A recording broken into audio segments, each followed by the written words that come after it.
স্বরাষ্ট্রমন্ত্রী কি তাহলে সবার বাসায় বাসায় সিসিটিভি ক্যামেরা দিয়ে দিবে? এই চুক্তির মধ্যে দিয়ে বাংলাদেশ আমেরিকার কাছে একটা দাসত্ব স্বীকার করে এই চুক্তিটা সম্পাদিত করেছে। সাথে আমেরিকার যে চুক্তি স্বাক্ষরিত হয়েছে এটা বিরোধিতা করার অন্যতম প্রধান কারণ এই চুক্তিটা পুরোপুরিভাবে একপাক্ষিক। এই চুক্তির মধ্যে দিয়ে বাংলাদেশ আমেরিকার কাছে একটা দাসত্ব স্বীকার করে এই চুক্তিটা সম্পাদিত করেছে।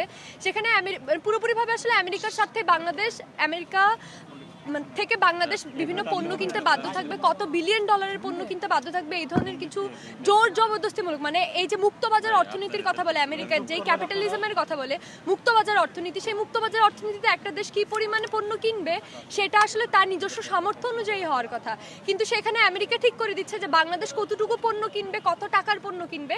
এইটার মধ্যে দিয়ে আসলে বাংলাদেশের যে অর্থনৈতিক সার্বভৌমত্ব সেটা যেমন লঙ্ঘিত হয়, পাশাপাশি বাংলাদেশ কোন দেশের সাথে চুক্তি করবে, কোন দেশের সাথে ব্যবসা করবে, কাঁচামাল কোন দেশ থেকে আনবে, প্রত্যেকটা কিছু আমেরিকা নির্ধারণ করে দিতেছে। এই ধরনের আসলে আমরা 1800 শতকের দিকে যেরকম দেখতাম যে ব্রিটিশরা এসে বাংলাদেশের উপর কলোনি চাপিয়েছিল, একই রকম ভাবে বর্তমানে আমেরিকা এই চুক্তির মাধ্যমে বাংলাদেশের উপর 90 একটা উপনিবেশ বা কলোনি নির্ধারণ করতেছে।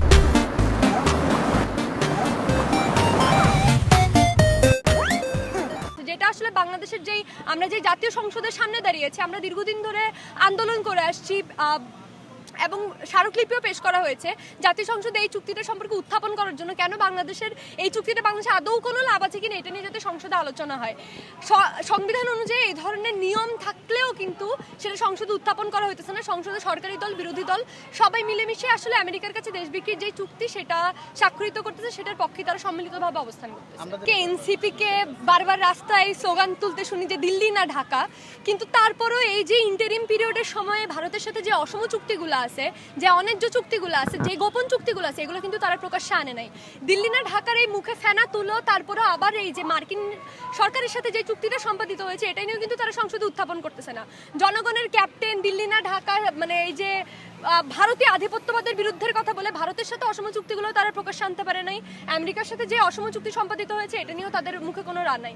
এটা আসলে ক্ষমতায় যাওয়ার জন্য যেটুকু পরিমাণে জনগণের পক্ষে দেখানোর দরকার ছিল সেটুকু তারা দেখিয়েছে। এখন ছোট ছোট বিভিন্ন দান খয়রাতিমূলক কাজ করেই তারা ওই যে আমরা সংসদ ভবনের সামনে দাঁড়িয়েছি, আপনারা দেখতে পাচ্ছেন পুরো সংসদের সামনে এত এত গাড়ি, কিন্তু সারা দেশের মানুষজন যখন এই যে ঈদ যাত্রা এতগুলো মানুষজন মানে মারা গেছে, এই তাদের প্রতিনিধি কি আসলে এরা? এই 300 জনের 600টা গাড়ি এই সংসদ ভবনের সামনে, তাহলে তারা আসলে জনগণের প্রতিনিধি কিভাবে? যেই লোকজনগুলো এই যে লঞ্চে গিয়ে 2 টুকরো হয়ে মরে যেতেছে, এই লোকজনগুলোর প্রতিনিধি তো সংসদে কেউ নাই। সারা দেশে যখন ধর্ষণ, এরকম হত্যাকাণ্ড, এই ঘটনাগুলো বাড়তেছে, বিএনপি যেহেতু ক্ষমতায় বর্তমানে, তাদের লোকজন বলতেছে যে স্বরাষ্ট্রমন্ত্রী কি তাহলে সবার বাসায় বাসায় সিসিটিভি ক্যামেরা দিয়ে দিবে? বউ জামাইকে খুন করতেছে বা জামাই বউকে খুন করতেছে, এখানে সরকার কি করবে? দেশে আসলে যখন আইনের শাসন থাকে না, যখন আমরা দেখতেছি একটার পর একটা ধর্ষণের ঘটনা অনবরত ঘটে যাচ্ছে কিন্তু সেটা কোনোটারই বিচার হইতেছে না, তখন তো আসলে মানে যে খুন করার যার মন মানসিকতা আছে বা এই যে আইনের কাঠামো যে মানুষটাকে বাধা দেওয়ার কথা, সে আসলে বুঝতে পারতেছে যে সে খুন করে পার পেয়ে যাবে। এইটার কারণেই তো আসলে আইনের প্রয়োগ না হওয়ার কারণেই এই যেই ধর্ষণের প্রবণতা, যেই খুন আহাজারি সারা দেশে বেড়ে গেছে, এটা অনবরত বাড়তেছে। স্বরাষ্ট্র উপদেষ্টা মানে স্বরাষ্ট্রমন্ত্রী বা এই যে সংসদে যারা আছে, দেশের যেই সরকার আছে, তারা মানে চোখ থাকতো অন্ধের মতো তারা সবকিছুকে ডিনাই করে যায়। এই যে রাস্তাঘাটে ঈদের সময় যাত্রার টাকার অ্যামাউন্ট যে বাড়ায় ফেলছে, এটা নিয়ে তারা বলছে এ ধরনের কিছু হচ্ছে না। যেই ঘটনা আলোচনায় আসে, ইরা হোক, আসিয়া হোক, রিসেন্ট সময় যে আরেকটা ঘটনা ঘটলো, এগুলোর ক্ষেত্রে দেখা যায় তারেক রহমান সশরীরে গিয়ে সেখানে উপস্থিত হয়ে যাচ্ছে, কিন্তু যে একটা ঘটনা আলোচনায় আসে, যে একটা ঘটনা ভাইরাল হয়, শুধুমাত্র ওইটারই বিচার হয়। কিন্তু এইটার বাইরে যে আরো অহরহ ঘটনা ঘটতে থাকে। আজকেও দেখলাম ঢাকা মেডিকেলে বোধহয় গত 1 বছরে প্রায় 1000-এর চেয়ে বেশি নারীরা ধর্ষিত হওয়ার পরে হাসপাতালে চিকিৎসার জন্য এসেছে, কিন্তু এই 1000টা কেস কি হয়েছে? এই 1000টার একটারও কি বিচার হয়েছে? মানে বাংলাদেশে যদি ধর্ষণের কোনো ঘটনা ঘটে, 100টা ঘটনার মধ্যে 1000টা ঘটনার মধ্যে একটার বিচার হয় না।